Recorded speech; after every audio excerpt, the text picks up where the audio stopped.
My name's Jake Anderson. I'm 28 years old. I'm a C4, C5 complete quadriplegic. I was injured in a diving accident in 2014, and since then, just on the road to recovery, been doing my best to stay active and healthy throughout and get back to meaningful and fulfilling life. I am Becky Panzer. I grew up in Minnesota and worked for about 28 years in the healthcare business and have been retired since my injury. I had a blood clot in my spine and I ended up having surgery and was paralyzed. My injury is a C7. My name is Rob Woodlick. I'm from Excelsior, Minnesota. I have a C4 injury from 11 years ago from a diving accident, and I'm Asia B. I've been doing adaptive fitness for over 10 years. I've been doing it at the Courage County ABLE program in Minneapolis and at Fit for Recovery. I went to the ABLE program at the Courage Center in Minnesota. I was able to do the treadmill. We did FES treatment, floor exercises there, and then some practice walking with a walker. I also went to Michigan and did a program. By the time I was done with the 12-week course at ABLE, I could literally hold myself up really well. And I found that I could stabilize my blood pressure by doing the program. I was able to stay fit, keep my weight down, which can be huge barriers if you're not doing some type of program. I do adaptive fitness to improve function and maintain and improve my overall health. I used to just do shoulder shrugs. I'm a C4 quad. And over the years, I've been able to use a joystick, bring my hand to my mouth. I'm working on feeding now, overall function too. I've seen also improvements in blood pressure. Even before my injury, I was always an athlete. I was very active and liked working out, playing sports. And so getting back into that gym atmosphere is really, really helpful for me, both physically and mentally. Get my heart rate up, things that are difficult for me to do on my own. For me is really getting my body prepared and keeping it in as good of shape as possible to take advantage of any technologies or breakthroughs that come about. My 3 goals would be that I wanted to be healthy. I didn't want to be someone who ended up in a chair and couldn't move at all for other reasons than just the paralysis. And I just found that from a mental standpoint, it really made me feel good.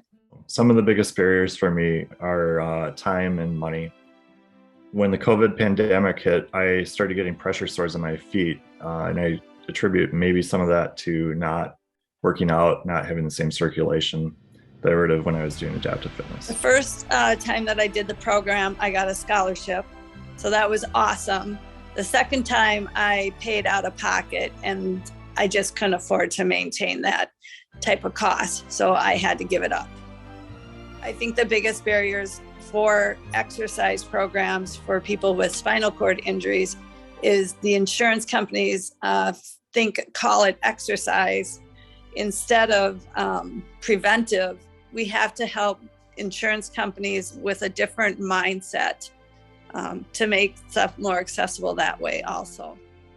Somehow we have to do a better way of getting education out to people so that they take advantage of it. And I'd like to see it where there's no barriers to that type of treatment or to studies. I used to get the ABLE program covered through my insurance through the Minnesota State Medicaid program. That ended a couple of years ago, and I did see a decline in health then.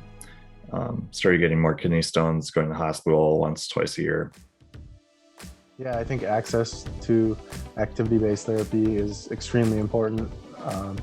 Again, I'm fortunate to live close by to a facility, but I know nationwide they are sparse.